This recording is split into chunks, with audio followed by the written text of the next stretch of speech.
안녕하십니까? 사랑, 희망, 생명을 전하는 복음방송 진리의 뜰입니다. 오늘은 75장입니다. 우리가 지난 시간부터 예수님께서 십자가에 달려 돌아가시기 24시간 안에 있었던 그 예수님의 죽음과 고난에 대해서 공부하고 있습니다. 사복음서는 예수님의 탄생이나 이 땅에서 예수님께서 이루신 사역에 초점을 맞춘 것이 아니라 사복음서의 모든 내용은 어디에 초점이 맞춰져 있을까요? 예수님의 고난과 죽으심에 초점이 맞춰져 있습니다. 이 사복음서의 주요 내용은 그러니까 예수님의 기적과 사역이 아니라 고난과 죽으심이라는 거예요. 요한복음은 반절 이상이 예수님의 고난과 죽으심을 기록하고 있습니다. 특별히 우리가 예수님의 겟세마네 동산에서의 고난부터 시작해서 기도부터 예수님의 십자가까지 가는 그 24시간 동안의 마지막 순간을 생각하는 것은 굉장히 중요합니다. 우리나라는 조선시대까지 우리나라 말에는 사랑이란 말이 없었어요. 조선시대에 들어서 사랑이란 감정을 사랑이라고 표현을 했는데, 그렇다면 그 이전 시대에는 사랑이란 이 감정을 어떤 단어로 표현했을까요? 생각하다라는 거예요. 생각하다. 여러분, 사랑하는 사람을 우리는 어떻게 합니까? 생각하게 되죠. 우리의 마음속에 누군가를 사랑하면 끊임없이 그 사람이 생각나지 않습니까? 그래서 사랑하는 것은 생각하는 거예요. 여러분의 마음속에 예수님을 정말 사랑한다면 끊임없이 예수님이 생각나셔야 되겠죠. 예수님의 생애 중에서 특별히 이 마지막 순간을 우리가 끊임없이 묵상하고 생각할 때 시대의 소망에 보면 우리 주님께 대한 우리의 사랑이 격발된다라고 표현하고 있습니다. 그만큼 이 예수님의 마지막 순간을 우리가 묵상하고 생각하는 것은 주님을 사랑할 수 있는 굉장히 중요한 것임을 보게 됩니다. 이제 예수님이 사형 집행을 받기 전에 재판을 받으셔야 되지 않겠습니까? 예수님이 재판을 받으셔야 되는데, 예수님이 십자가형을 받기 위해서는 유대인들이 그 당시에 식민지 지배하에 있었기 때문에 그냥 그들이 마음대로 예수님을 십자가에 매달을 수는 없었어요. 그래서 십자가형을 집행을 위해서 두 가지의 단계를 거쳤어야 되는데, 하나는 유대인들이 자치기관이었던 사내들인 회, 지금으로 얘기하면 우리나라의 국회라고 말씀드렸죠. 이 사내들인 회에서 유대인의 율법에 따라서 판결을 내려서 여기에서 유죄를 판결한 이후에 이것을 가지고 가서 총독에게 가가지고 재가를 받아야만 사형을 집행할 수 있는 상황이 되었습니다. 로마의 통치하에서는요, 사내들이는 유대인들이 식민지 국가였기 때문에 마음대로 사형을 할 수 있는 권한이 없었어요. 그래서 그냥 죄수를 신문하고 재판할 수 있었으나 반드시 로마 제국의 재가를 받아야 했다. 이 두 가지 과정을 겪어야만 예수님을 십자가에 매달릴 수 있는 그 상황이 되었기 때문에 예수님을 재판하는 모습, 오늘 말씀은 안나스와 가야바의 궁전에서 예수님께서 재판받으시는 모습을 보게 됩니다. 예수님의 재판이 합법이었을까요? 불법이었을까요? 사실 이 사내들인 회는, 의회는 회기가 있지 않습니까? 의회를 아무 때나 여는 게 아니에요. 재판도 아무 때나 여는 게 아니고 일정한 기간이 있고 시간이 있지 않습니까? 그래서 사실 이 사내들인 회는 아무 때나 소집되는 게 아니었고요. 특별히 절기나 안식일 같은 축제가 있을 때는 이것이 모이도록 되어 있지를 않아요. 우리도 우리나라 공휴일이나 일요일이나 이럴 때는 국회가 열립니까? 안 열립니까? 열리지 않죠. 재판도 열리지 않아요. 이 당시에도 사내들인 회는 이러한 유대인의 절기였던, 지금이 6월절이었거든요. 이때는 법적으로는 절대로 재판이 열릴 수 없는 상황이었다는 거예요. 그리고 두 번째는 시간이, 보통 여러분들 재판 받으러 가면 몇 시 정도 재판 열립니까? 새벽부터 열립니까? 아니죠. 9시부터 이렇게 열리는 시간이 있지 않습니까? 마찬가지라는 거예요. 이 당시에 사내들인 회가 열리는 시간이 상번제 드리는 시간인 오전 9시부터 오후 3시가 되면 회의가 마치도록 되어 있는 법이 있었다는 거예요. 근데 예수님은 재판을 몇 시에 받으신 거예요? 한밤중에 끌려가가지고 재판을 받으시는 모습을 보게 됩니다. 그리고 특별히 이 사형 집행을 하는 재판은 밤에는 할 수 없도록 되어 있어요. 그리고 사형 재판을 했다 할지라도 사형에 대한 그 법은요, 그날 신문 당일로 확정할 수 없게 되어 있습니다. 왜냐하면 무고한 죄인이 잘못 재판을 내려서 죽을 수도 있기 때문에 만약에 재판을 했을 때 이것이 무죄라는 판결이 나게 되면 정족수 반 정도만 채워지면 이제 이것이 통과되고 찬회가 되지만 이 사람이 재판을 받아서 사형을 받아야 된다라는 사형 명령이 내려지면 그날로 재판을 집행할 수 없고요. 만 24시간이 지나서 숙려 기간을 지난 다음에 집행이 하게 되어 있는 게 그 당시의 법이었다는 거예요. 유대인의 법이었다는 거예요. 근데 예수님은 여러분들 체포당한 지 몇 시간 만에 재판을 받고 돌아가신지 아십니까? 예수님은요, 원래 한밤중에 재판이 열릴 수도 없었지만 한밤중에 12시, 11시 이런 경에 겟세마네 동산에서 체포를 당하셔가지고 10시간 만에 십자가에 달려 돌아가셨어요. 그러니까 재판 시간은 5시간, 6시간 동안에 6번의 재판을 받으시고 속전속결로 재판 같지도 않은 재판, 불법 재판을 통해서 예수님께서 십자가에 달려 돌아가셨다는 거예요. 참 놀랍지 않습니까? 여러분들 우리나라 고유정이라는 사람도 지금 재판 중에 있는데 재판을 지금 몇 달이 지나도 계속 있지 않습니까? 어떤 재판은 1년, 2년, 3년, 몇 년씩 끄는 재판도 있는데 예수님은 몇 시간 만에 달려 돌아가셨다고요? 10시간. 재판은 몇 시간 되지도 않고 그냥 날림으로 재판을 하고 무조건 형식도 제대로 갖추지 않은 불법 재판을 통해서 예수님께서 십자가에 달려 돌아가시는 모습을 보게 됩니다. 그래서 첫 번째 재판은 안나스라는 그 당시에 전임 재판장에게, 대제사장에게 끌려가서 재판을 받습니다. 원래는 이 사내들인 회의 의장은 대제사장이 의장이지 않습니까? 그런데 안나스는 대제사장이 아니었어요. 누구였다고 되어 있습니까? 전임 대제사장이었고요. 현직 그 해의 대제사장인 가야바의 장인이라 이렇게 표현되어 있습니다. 현직 제사장이 아닌데도 왜 현직 제사장한테 먼저 끌고 가지 않고 전직 제사장에게 끌고 갔을까요? 이유가 뭘까요? 여기 시대의 소망에 보면 경험이 부족한 가야바는 제사장이 된 지 얼마 되지 않지 않습니까? 그러니까 이 죄목을 찾기 위해서 노련함이 필요했던 거예요. 그만큼 예수님께는 죄가 있었을까요? 없었을까요?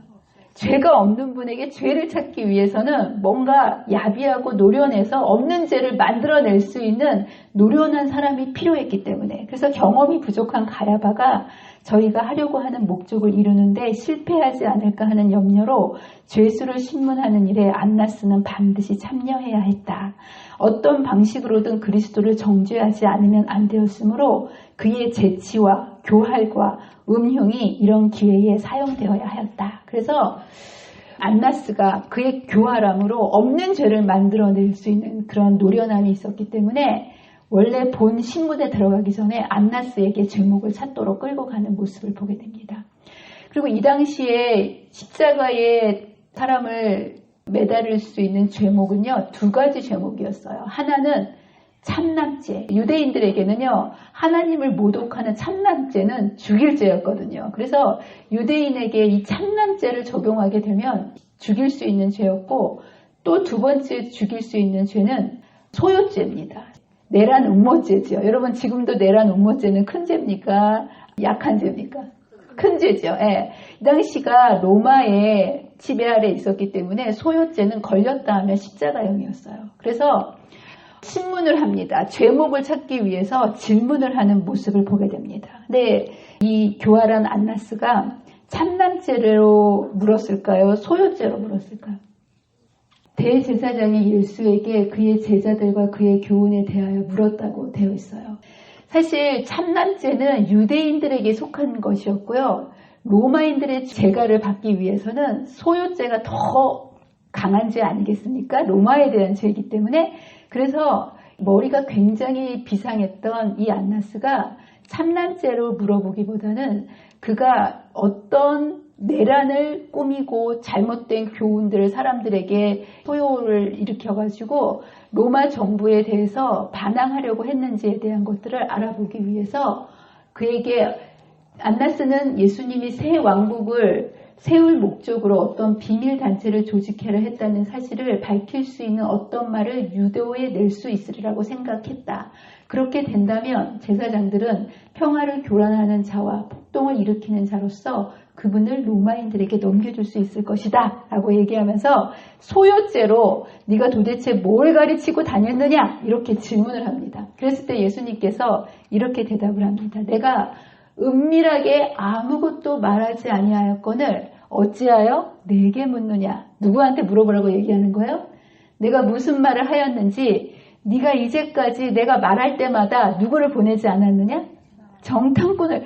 이 지도자들이 언제나 예수님이 가는 곳이면 정탐꾼을 보내가지고 예수님을 죽이고자 계속 감시하지 않았습니까? 몰래? 그것에 대해서 예수님께서 대답하시는 모습을 보게 됩니다. 이 얘기를 들었을 때 깜짝 놀라는 모습을 봅니다. 예수님께서는 어찌하여 내게 묻느냐라고 얘기하면서 그들이 교묘하게 사람들을 보내서 감시하고 했던 그것들을 이제 드러내는 모습을 보게 됩니다. 그랬을 때 안나스가 자기의 이러한 비리가 폭로되는 모습에 말문이 딱 막히고 맙니다. 그죠? 정말 비밀리에 아무도 모르게 이런 뒷조사를 하고 이렇게 했었는데 예수님께서 그것을 사람들 앞에 얘기했을 때 뭔가를 더 물어보게 되면 예수님께서 더 많은 것들을 드러내실까봐 두려워가지고 그는 더 이상 말을 걸지 않았다. 두 번째로 더 이상 안나스가 신문하지 않고 예수님을 끌고 누구에게 갑니까? 가야바에게 갑니다. 사내들인 회가 소집되는 모습을 보게 됩니다. 아마 새벽 1~2시경 정도에 사람들을 급하게 소집하는 모습을 보게 됩니다. 여기에 소집된 사람들이 어떤 사람들이 왔을까요? 니고데모와 아리마대 요셉도 왔을까요? 예수님을 죽이는데 동조하는 사람들만 모아가지고 여기에 모이는 모습을 보게 됩니다. 원래는 해가 뜬 다음에 회의가 이루어져야 되는데 이 사람들은 왜 그렇게 새벽 1~2시에 정말 급하게 이 회의를 소집했을까요? 무엇 때문에? 만약에 이들은 이것을 정말 급하게 서두른 거예요. 이들에게는 1분 1초, 1시간이 굉장히 급했어요. 왜냐하면 요때를 놓치게 되면 6월절이 다가오지 않습니까? 그렇게 되면 6월절에 백성들이 모이게 되고 지도자들이 예수님을 죽인다라는 것들이 백성들에게 알려지게 되면 백성들이 촛불 집회할 수도 있는 거 아니겠습니까? 그들은 민중의 힘을 알았기 때문에 민중들이 이것을 알기 전에 쥐도새도 모르게 예수님을 죽여야만 이것이 성사될 수 있다는 것을 알았기 때문에 석방운동이 일어나지 못하도록 원천 봉쇄하기 위해서 정말 아무도 모르게 그 새벽에 사람들을 모아가지고 회의를 진행하는 모습을 보게 됩니다.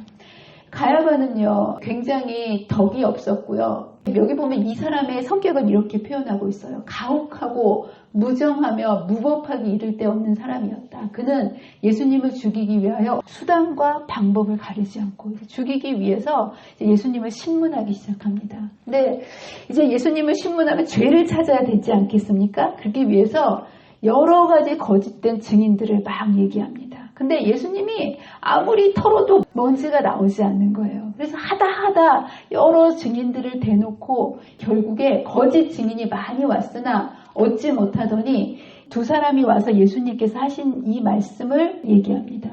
이 사람의 말이 내가 하나님의 성전을 헐고 사흘 동안에 지을 수 있다고 했다. 이런 얘기를 합니다. 여러분들 이게 죽일 죄입니까? 성전을 왜 허물면 사흘 만에 세운다고 했습니다. 이렇게 고소를 했냐 하면 이 당시에 성전은요 유대인들에게 있어서 굉장한 자부심이었습니다. 그렇지 않겠습니까? 여러분 이 당시에 예루살렘 성전은요 어마어마한 대리석으로 만들어졌고 중간중간에 금으로 들어갔다는 거예요. 지금 있었으면 세계 문화유산 1호가 됐었을 거예요. 정말 아름다운 그런 성전이었고 유대인들의 자부심이었을 뿐만이 아니라 이 성전은요 헤롯 아시죠? 이 당시에 유대를 지배하고 있었던 그 분봉왕이었던 헤롯이 유대인들의 환심을 사기 위해서 이 성전을 리모델링 하는데 엄청난 도움을 줬던 사람이 헤롯이에요.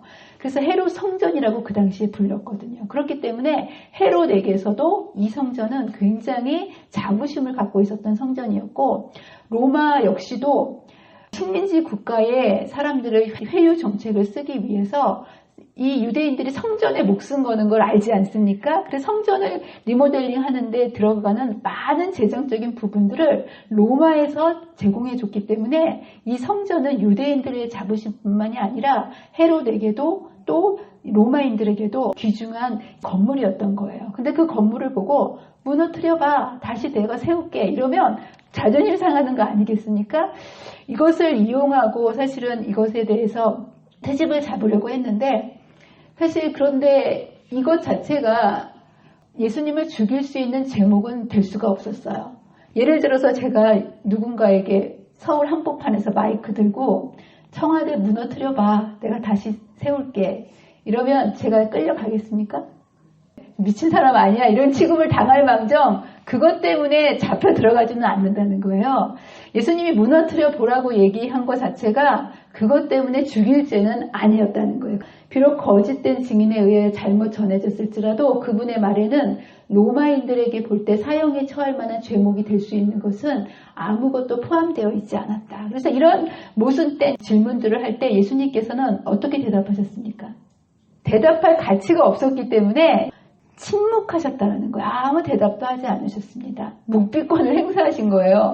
그랬을 때 뭔가 죄를 밝혀야만 그가 예수님을 죽일 수 있었기 때문에 두 번째 질문으로 예수님을 죽이고자 결정적인 질문을 합니다. 가야바가 어떤 질문을 했냐면, 대제사장이 이르되 너로 살아계신 하나님께 맹세하노니 내가 하나님의 아들 그리스도인지 우리에게 말하라. 소유죄가 적용되지 못하기 때문에 무슨 죄로 나가려고 하는 거야? 참난죄로 예수님을 죽이기 위해서 네가 하나님의 아들이냐? 라고 질문합니다. 여러분, 예수님이 이 대답에 대해서 대답을 하셨을까요? 안 하셨을까요? 이전에는 예수님이 대답하지 않으셨어요. 근데 여기 보면 이런 호소에 그리스도는 잠잠히 계실 수가 없었던 거예요. 하나님과 자신과의 관계를 물어봤을 때 사실 예수님께서는 이것에 대한 대답을 하셨을 때 예수님께서 죽음에 처할 선고가 내려질 것을 아셨을까요? 몰랐을까요? 아셨어요. 다 아셨어요. 죽음을 확실하게 하시라는 사실을 아셨다라는 거예요. 그러나 이런 것에 대한 것들은 예수님께서 당신의 하나님께 대한 관계에 대해 질문을 받으셨을 때 그분의 품성과 사명을 분명하게 선언하시는 모습을 보게 됩니다. 그랬을 때 예수님께서는 한치도 주저함 없이 이르시되 내가 말하였느니라. 그러나 내가 너희에게 이르노니 이후에 인자가 권능의 우편에 앉아있는 것과 하늘 구름을 타고 오는 것을 보리라 라고 말씀하시면서 그분의 하나님과의 관계뿐만 아니라 그분의 사명, 심판에 대해서 주님께서 분명하게 가야바에게 말씀해 주시는 모습을 보게 됩니다. 이렇게 말씀하셨을 때 성령께서 함께 하셨다는 거예요. 이렇게 말씀하시는 그분께 그리스도의 신성이 정말 왕의 모습으로, 지금의 왕은 가야바 아니겠습니까? 그런데 예수님의 그 신성의 모습이 여기 번쩍거리면서 가야바가 두려워 떠는 모습을 보게 됩니다. 그러면서 갑자기 이 가야바의 앞에 뭐가 지나갔냐면 최후의 심판이 파노라마처럼 성령께서 그에게 보여주시는 그 모습을 보게 됩니다. 최후의 심판의 광경이 파노라마처럼 그의 마음에 밀려왔다.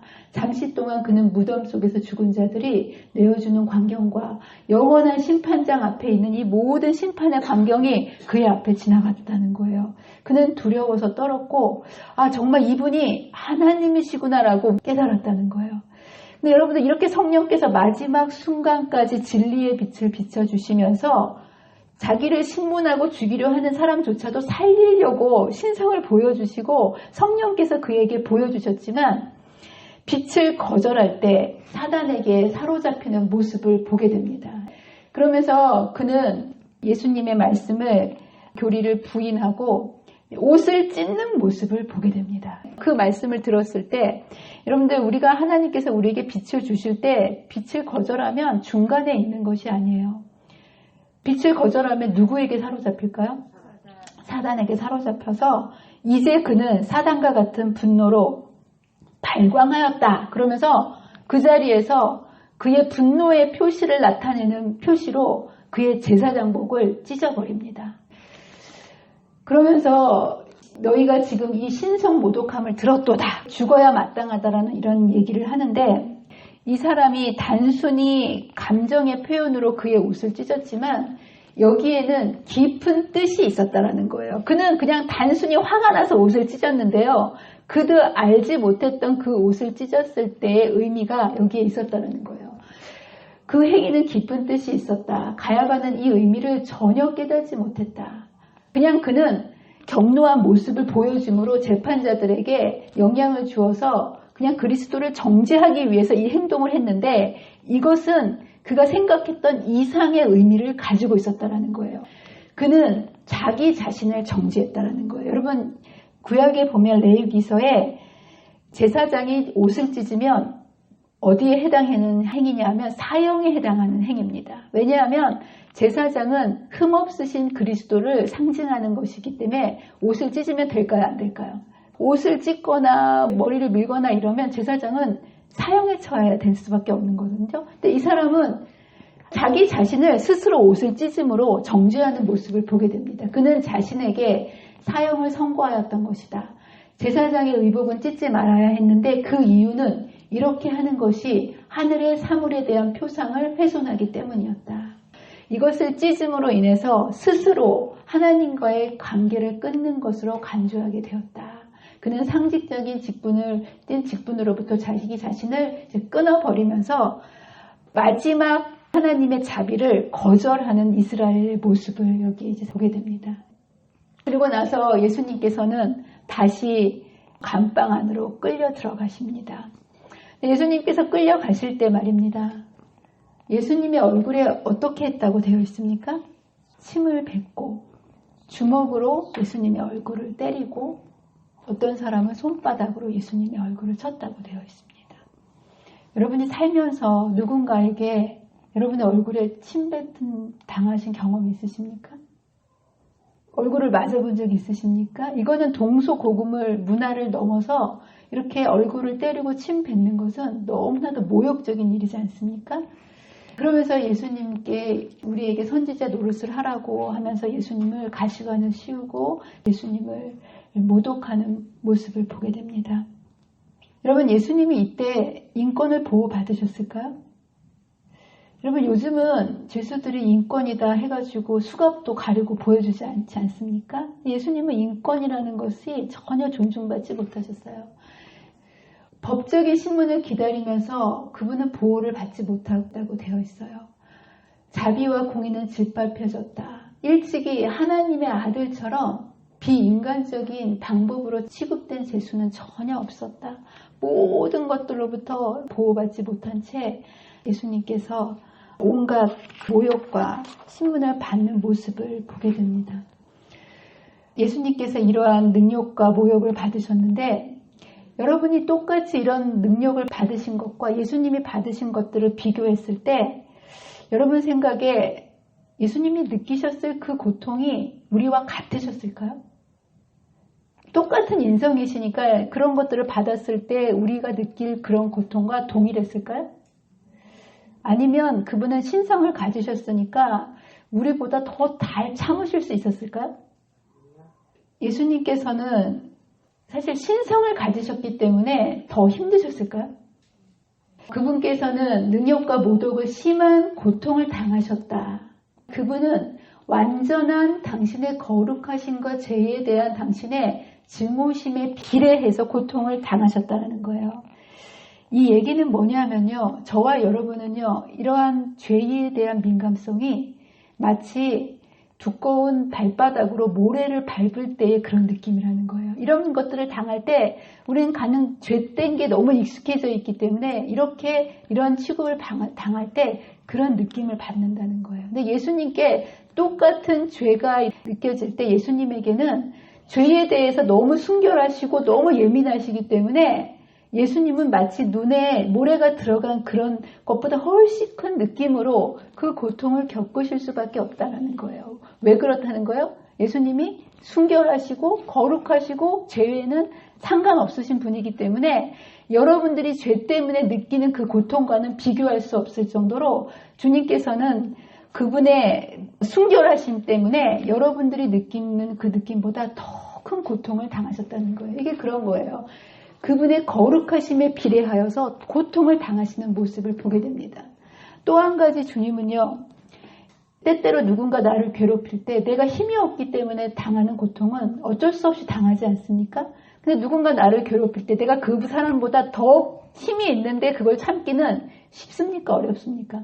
힘이 없어서 당하는 건 어쩔 수 없어요. 근데 내가 분명히 이길 수 있는 힘이 있는데도 참는다는 거는 참 힘든 거라는 거예요. 첫 번째는 순결하시기 때문에 더 힘드셨고요. 두 번째는 능력 때문에 힘드셨다는 거예요. 여기 그렇게 되어 있습니다. 그분은 신성의 능력을 발휘하여 일순간에 당신을 잔인하게 괴롭히는 자들을 죽일 수 있다는 사실을 알고 계셨다는 거예요. 그분은 자신의 능력, 눈 한 번만 깜짝거리고 눈 한 번만 부릅떠도 앞에 있는 사람들이 다 죽어 나갈 것을 아셨다는 거예요.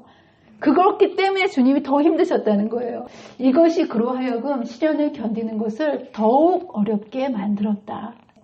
이렇게 주님은 고통을 당하셨습니다. 순결하시기 때문에 고통을 당하셨고 그리고 그분의 능력 때문에 그것을 참느라 고통을 당하셨습니다. 근데 이 순간에 예수님을 더 고통스럽게 했던 것이 있었다는 거예요.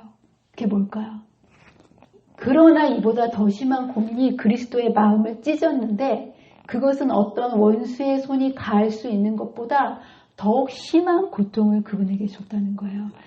이분이 당했던 그 고통이 어마어마하게 상상할 수 없을 정도로 크지만 이분의 마음을 후려파는 더욱더 심한 고통이 그분에게 주어졌다는 거예요. 어떤 고통이었을까요?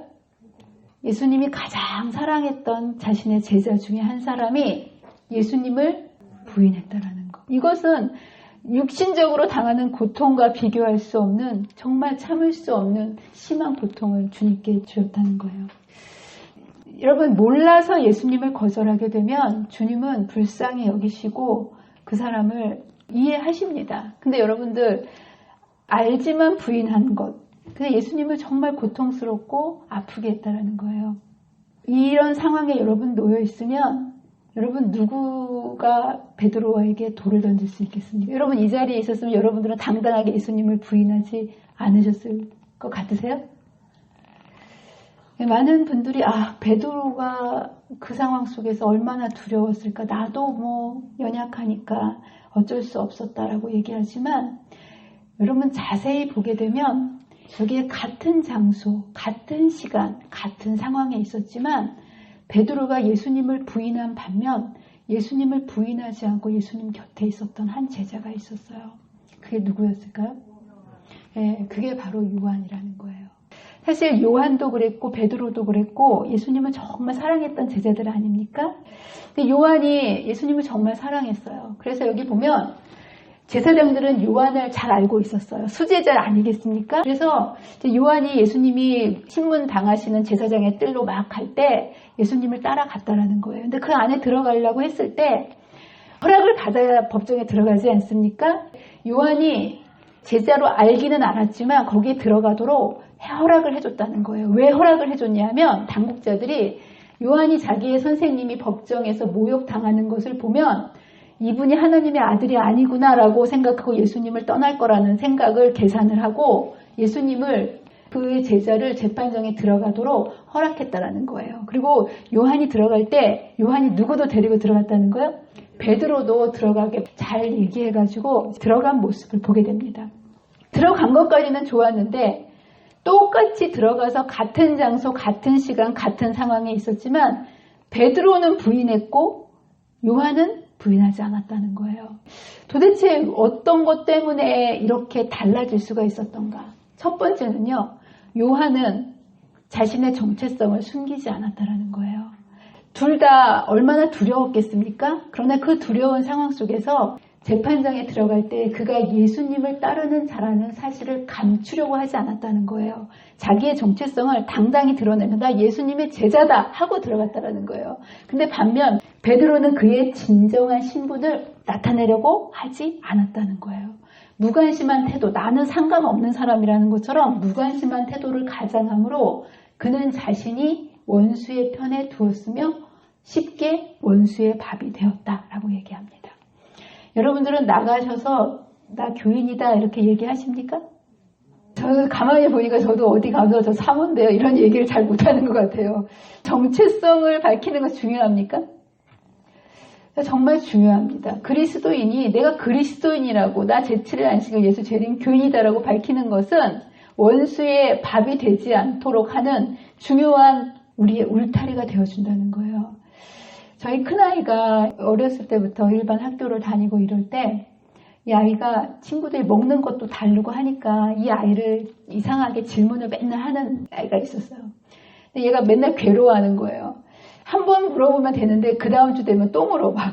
야 너는 이거 왜 안 먹어? 이거 왜 안 먹어? 그러면 이제 얘가 자신의 정체성을 밝히기를 두려워한 거예요. 그래서 나 알러지 때문에 안 먹어. 얘가 맨날 그런 거예요. 그 말이 맞기도 맞아요. 얘가 알러지가 있어서 그런 고기나 이런 음식을 이제 못 먹는데 친구들이 물어볼 때마다 나 알러지 때문에 못 먹어. 그럼 이제 넘어가야 되는데 또 물어보고 그 질문이 학기 끝날 때까지 계속 물어본다는 거예요. 중학교 때도 그랬고. 근데 이제 얘가 고등학교 가더니 예수님에 대한 정체성이 조금 생긴 것 같아요. 근데 어느 날 저한테 그러더라고요. 엄마, 내가 초등학교, 중학교 때까지는 친구들이 너 이거 왜 안 먹어? 뭐 이렇게 물어보면 내가 알러지 때문에 있어서 그렇게 얘기해. 그럴 때마다 자꾸만 물어봐서 내가 괴로웠었는데 내가 고등학교 가서 내 친구들이 나한테 너 이거 왜 안 먹어? 그랬을 때 나 안식일 교인이라서 안 먹어 이렇게 얘기했더니 그 다음부터 한 번도 자기한테 이거 왜 안 먹냐고 얘기하는 사람이 없다는 거예요.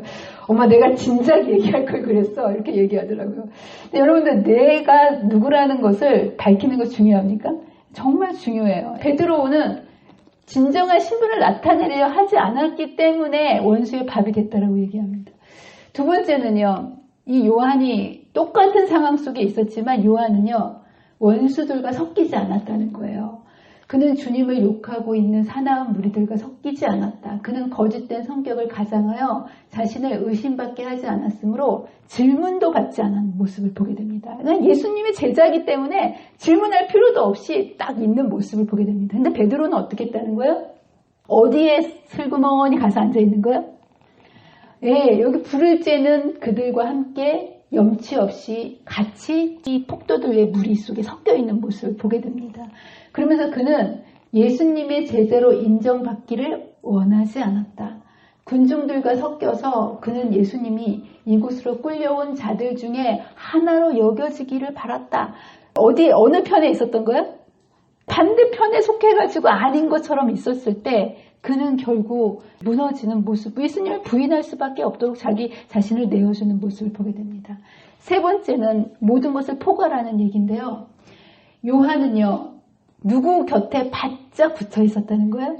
여기 할 수 있는 대로 폭도들의 주목을 피하려고 한적한 모퉁이를 찾았으나 될 수 있는 대로 그는 예수님 가까이 있고자 했다. 요한이 넘어지지 않았었던 것은 그가 강했기 때문이 아니에요. 예수님 옆에 가까이 있었기 때문에 그곳에서 그는 주님을 신문하는 동안 일어났던 모든 것을 보고 들을 수 있었다는 거예요. 그래서 여러분들 사복음서 중에서 예수님의 고난과 죽으심을 가장 세밀하게 묘사해 놓은 책이 어느 책인 줄 아십니까? 요한복음이에요. 왜냐하면 요한이 가장 가까이서 이 모든 것을 보았기 때문에.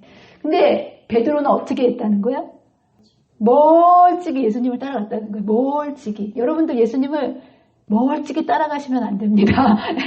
그럼 어떻게 되는 거예요? 훅 가는 거예요. 예수님은 어떻게 따라가셔야 돼요?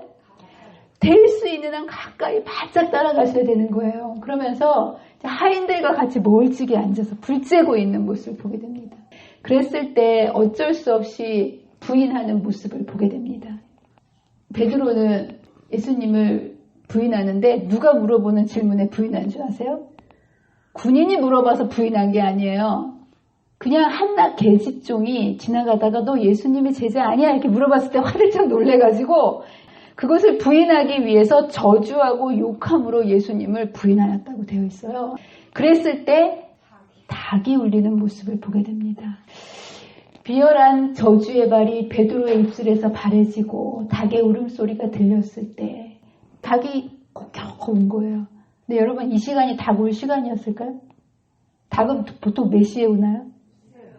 동트기 전에 한 5시쯤 울잖아요.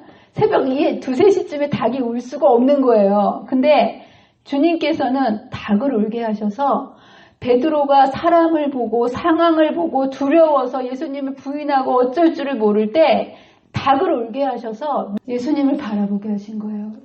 닭이 울었을 때 베드로가 정신이 번쩍 들었어요. 그렇지 않겠습니까? 이제까지 막 정신없이 막 사람들이 그렇게 얘기할 때 어쩔 줄 모르면서 예수님을 부인하고 이렇게 했는데 닭이 우는 소리가 들렸을 때 여기에 보면 그의 양심이 일깨어졌다는 거예요. 그러면서 누구하고 눈이 딱 맞습니까? 이제 닭 울린 다음에 그들의 정신이 들어가지고 누구를 본 거예요? 예수님을 본 거예요. 근데 예수님을 딱 봤을 때 예수님의 눈초리가 어땠을까요? 어떤 표정이셨을 것 같아요, 예수님이? 나를 부인했니? 예수님이 그렇게 보셨을까요? 아니라는 거예요. 창백하고 고통에 차이는 얼굴과 고통을 받으셨다는 거예요. 그러나 여기에 보면 떨리는 입술과 동정과 용서의 정이 서린 그분의 모습이 화살처럼 그의 마음을 찔렀다는 거예요. 이 모습은 예수님이 이미 용서했다라는 그 기별이 그의 마음속에 다 오는 모습을 보게 됩니다. 그랬을 때 이제 베드로는 참을 수가 없어서 뛰쳐나갑니다. 너무나 이게 자신의 모습이 무너져 내리면서 견딜 수 없는 예수님의 모습을 보았을 때 이 재판정을 뛰쳐나가게 됩니다. 그래서 어디로 갔을까요? 어디로 가는지 정하고 나갔을까요? 정신없는 거예요, 베드로도. 어디로 가든지 알지 못했고 어디로 가든지 상관하지 않고 나아갔다. 그런데 마침내 가보니까 도착해보니까 어디에 와 있는 거예요?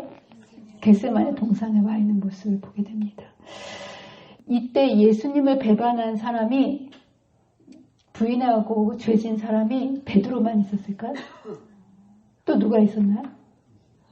유다도 있지 않았습니까? 여러분 똑같이 예수님을 부인하고 배반했습니다. 근데 여기에서 또 똑같은 상황이었는데요. 또 다른 결과가 보여집니다. 베드로도 예수님을 부인했고 유다도 예수님을 배반했지만 하나는 용서함을 받았어요. 하나는 죽었어요. 베드로는요, 회개했고 용서를 받았고요. 유다는 후회했고 결국 스스로 목을 매달아 죽었습니다. 어떻게 똑같은 죄를 졌는데도 이렇게 다른 결과가 나타났을까요? 베드로는 그가 잘못된 예수님의 얼굴을 바라보았을 때 뛰쳐나와서 겟세마네 동산을 간 거예요. 그곳에서 그는 울면서 회개했고 그는 회복되었고 다시 주님의 제자로 세움을 받습니다. 유다도 자신의 잘못을 깨달았습니까? 깨달았어요. 근데 유다는 뛰쳐나와서 어디로 갔습니까? 대제사장을 찾아갔어요. 그리고 뭐라 그런 거예요? 내가 무고한 자를 넘겼도다라고 얘기하면서 다시 돈을 돌려주면서 없던 걸로 하자고 얘기했다는 거예요. 여러분들 우리의 삶에 하나님께서는 우리가 연약하기 때문에 죄를 짓고 넘어지는 것을 탓하지 않으십니다. 왜냐하면 우리가 죄인이기 때문에 죄를 지을 수밖에 없다는 걸 알고 계세요. 죄를 가지고 뭐라고 하지는 않으세요. 근데 문제는 죄 짓고 난 다음의 태도입니다.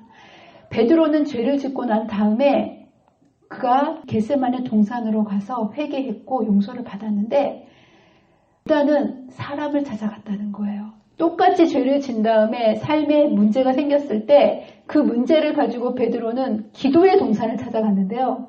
유다는 사람을 찾아갔다라는 거예요. 사람에게 답이 있습니까? 우리가 똑같이 죄를 지을 수 있지만 기도를 통해서 주님을 만나느냐, 사람을 통해서 문제를 해결해야 되느냐, 이것을 통해서 우리의 운명이 달라진다는 사실을 기억하게 되시기를 간절히 바랍니다. 이 정신없을 때 어떻게 베드로가 기도의 동산 겟세마네를 찾아갔을까요? 그는 늘 가지 않았겠습니까? 그는 평상시에 늘 기도의 동산을 찾아갔다는 거예요. 사람이 비상시가 되면 평상시에 어떻게 했느냐대로 되는 거지 비상시에 어떻게 다르게 행동이 나오지가 않는 거예요. 그렇죠? 그는 정신없이 뛰어나갔지만 가보니까 어딘 거예요? 겟세마네 동산이었던 거예요. 유다도 가보니까 사람을 찾아간 거예요. 늘 유다는 문제가 있을 때마다 사람을 찾아가서 해결했던 거예요. 우리가 평상시 태도가 비상시 태도고요. 비상시가 되면 이성적인 판단을 할 겨를이 없습니다. 여러분들이 날마다 기도하는 것을 통해서 주님을 찾지 않는다면 비상시에 주님을 찾을 수가 있을까요? 없을까요? 없다라는 거예요. 여러분이 날마다 무릎으로 주님을 찾게 되시기를 바랍니다. 그럴 때 환난 날에 주님을 찾을 수가 있는 거예요. 여러분 환난 날에 아무나 주님을 찾는 게 아니에요. 주님이 생각나야 찾지 않겠습니까? 베드로는 늘 주님을 찾았기 때문에 이렇게 엄청난 죄를 저질렀지만 그가 결국은 기도하고 회복할 수 있는 모습을 보게 됩니다. 베드로가 부인하기 전에 기도했다면 어떻게 됐을까요? 지금은 부인하고 나서 기도한 거 아니겠습니까? 회복되긴 했어요. 근데 만약에 베드로가 부인하기 전에 기도를 먼저 했더라면 어떻게 됐을 것 같으세요? 십자가가 오지 않은 건 아니에요. 기도해도 십자가는 세워질 거예요. 그렇죠? 근데 마치 제가 지난번에도 얘기했지만 우리가 일기예보 듣는다고 태풍이 안 오는 건 아니라는 거예요. 그러나 일기예보를 듣고 마음의 준비를 하고 언제 끝날 것이라는 것을 아는 거하고 그냥 무작정 태풍을 맞이하는 거하고는 다르다라는 거예요. 마찬가지예요. 우리가 기도를 한다고 십자가의 고난과 문제가 우리에게 닥쳐오지 않는다는 게 아닙니다. 똑같이 고난이 오고 여러 어려움들이 다가오지만 시험에 들지 않게 깨어있어 기도하라는 말씀은 우리가 기도하게 될 때 그것을 이길 수 있는 넉넉한 마음의 준비를 성령께서 해주신다는 것입니다. 동산에서 깨어 기도하면서 시간을 보냈더라면 베드로는 자기 자신의 연약한 힘만을 의지하도록 벌어지지 않았을 것이다. 그러면서 여기 뭐라고 되어 있어요? 그는 주님을 부인하지 않았을 거라고 얘기합니다. 여러분들 베드로가 부인 안 했을 수도 있어요. 기도했다면. 제자들이 고민 가운데 계시는 그리스도와 함께 깨어 있었다면 그들은 십자가 위에서 고통당하시는 그분을 바라볼 수 있도록 준비되었을 것이다.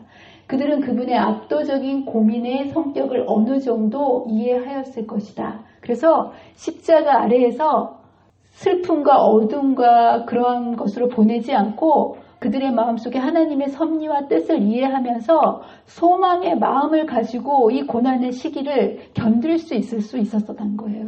그들은 당신의 고통과 죽음과 부활에 대해서 예언하신 그분의 말씀을 회상할 수 있었을 것이다. 가장 어둡고 극심한 시련의 때에 희망의 빛들이, 그쵸? 십자가 아래에서 기도했더라면 희망의 빛들 가운데 있었을 거라는 거예요. 어두움을 비춰서 그들의 믿음을 유지할 수 있게 했을 것이다 라고 얘기합니다. 그러나 이들이 기도하지 않았기 때문에 그들은 절망과 슬픔 속으로 이 십자가의 고난을 맞이하게 됩니다. 저와 여러분도 마찬가지라고 생각합니다. 우리가 깨어서 기도하지 않는다면 사실 이 신문이 끝난 후에 사내들인 회의가 다시 재소집되고요. 예수님은 공회 앞에 끌려와서 마지막으로 결정적인 신문을 받으시고 끌려가셨는데요. 이 당시에 집단지성이라고 얘기하는 사내들인이 기도하지 않았기 때문에 하나님의 아들을 십자가에 못 박는 일에 만장일치로 재가를 하고 로마에 넘겨주는 모습을 보게 됩니다. 여러분 우리가 기도하지 않으면 이렇게 시험에 들고 어려움을 이길 수 없고 우리가 기도하지 않으면 영적 분별력을 잃어버려서 하나님의 아들을 거절하고 십자가에 못 박을 수밖에 없다라는 사실. 여러분 지금도 마찬가지입니다. 우리의 삶 속에 몰려오는 수많은 문제들과 어려움들 속에서 주님께서는 여러분에게 기도하라고 하십니다. 시험에 들지 않게 깨어있어 기도하라. 저와 여러분이 기도하게 되시기를 간절히 바랍니다. 기도를 통해서 우리에게 주신 이러한 고난들을 하나의 소망으로 바라볼 수 있는 영적인 눈을 갖게 되시기를 바랍니다. 여러분들이 겪는 많은 고통이 기도할 때 하나님께서 주시는 하나의 축복임을 믿음의 눈으로 바라볼 수 있는 눈을 주님께서 기도를 통해서 열어주신다는 사실을 여러분 기억하시고 저와 여러분이 깨어서 늘 기도하고 살아가시는 믿음의 자녀들이 되시기를 간절히 바라면서 말씀을 마치도록 하겠습니다. 기도하겠습니다. 사랑과 은혜가 많으신 하나님 아버지, 이러한 예수님의 고난과 신분 과정을 바라보면서 우리가 그 자리에 있었다면 우리는 어떻게 했을까? 우리의 삶을 되돌아봅니다.